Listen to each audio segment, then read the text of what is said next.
যখন জাহান্নামীরা জাহান্নামের আযাব ভোগ করতে থাকবে তখন তাদের কলিজা ফাটা পিপাসা লাগবে এবং তখন তারা এতটাই ক্ষুধার্ত থাকবে তখন তারা নিজেদের হাত পা চিবিয়ে খেতে থাকবে, কিন্তু তখন তাদেরকে খেতে দেওয়া হবে এক ভয়ঙ্কর ফল।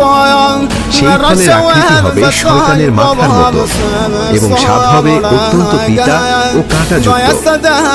ক্ষুধার কারণে জাহান্নামীরা সেটি খেতে চাইবে, কিন্তু তারা তা খেতে পারবে না।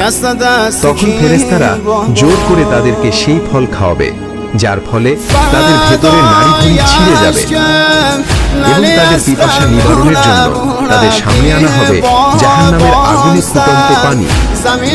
তারা এতটাই পিপাসায় কাতর থাকবে যে কিছু না ভেবেই সেই পানি পান করবে, কিন্তু সেই ফুটন্ত পানি তাদের ভেতরের অঙ্গ প্রত্যঙ্গগুলো ছিদ্র করে ফেলবে।